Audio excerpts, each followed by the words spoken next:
마태복음 11장 11절에서 19절까지 말씀을 살펴보도록 하겠습니다. 사람들의 눈에는 옥에 갇혀서 죽음을 기다리는 요한이 메시아를 예고하는 선지자로 보이지 않았습니다. 이에 예수님께서는 요한이 내가 보낸 사자요 오리라고 예고된 엘리야라고 말씀하십니다. 11절에서 15절은 세례 요한의 역사적 위치에 대해 언급합니다. 예수님께서는 세례 요한이 누구인지 어떻게 구약과 연결되는지를 알려주십니다. 여자가 낳은 자 중에 세례 요한보다 큰 이가 일어남이 없도다라고 말씀하십니다. 요한은 태어날 때부터 특별한 사명을 가지고 태어났습니다. 그는 옛시대의 마지막 선지자로서 모든 선지자와 율법이 가리킨 메시아를 전했던 가장 큰 선지자입니다.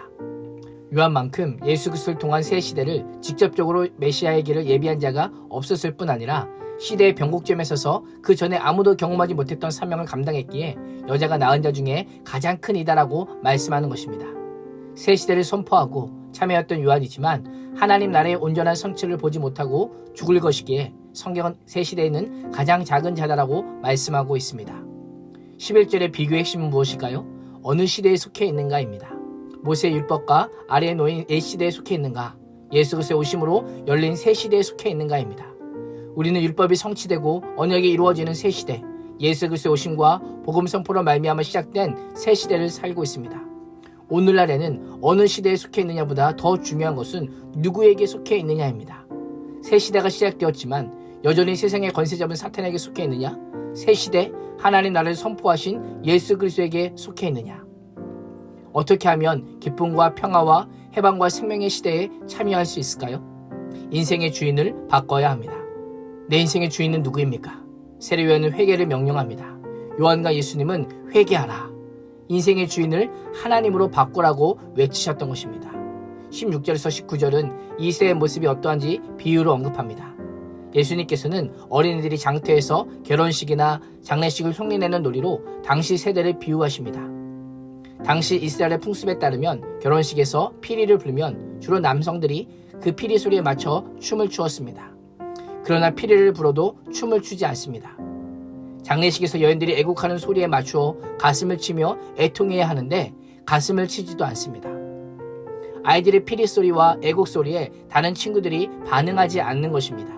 예수님이 이 비유를 통해 세례 요한이 회개의 메시지를 선포해도 감옥에 갇혀도 아무런 반응도 보이지 않고 구약에서 예언한 메시아이신 예수 그리스도께서 오셨지만 영적으로 완악하고 무감각하고 무관심한 당시 유대인들을 지적하고 계십니다. 종교 지도자들은 오히려 요한을 비난하며 회개와 심판의 메시지에 부정적으로 반응합니다. 회개에 합당한 열매는커녕 아브라함의 자손이라는 전통에 붙들려 요한의 선포에 가슴을 치지 않고 귀신이 들렸다고 합니다. 예수님께서는 먹고 마시는 잔치를 통해 세리와 죄인들을 초청하셔서 하나님 나라의 구원의 풍성함을 가르치셨습니다.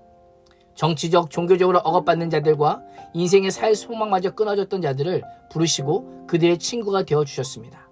그러나 종교 지도자들은 이러한 예수님을 향해 먹기를 탐하고 포도주를 즐기는 사람이요 세리와 죄인들의 친구로다라고 비난하며 쾌락을 즐기며 술에 취해 사는 방탕한 사람으로 예수님을 정죄하고 있습니다.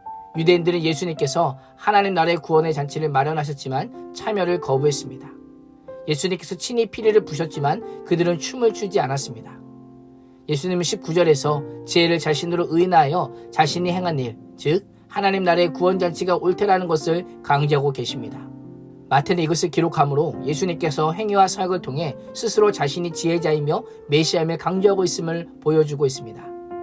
예수님께서는 새 시대를 자신의 삶으로 직접 보여주셨습니다.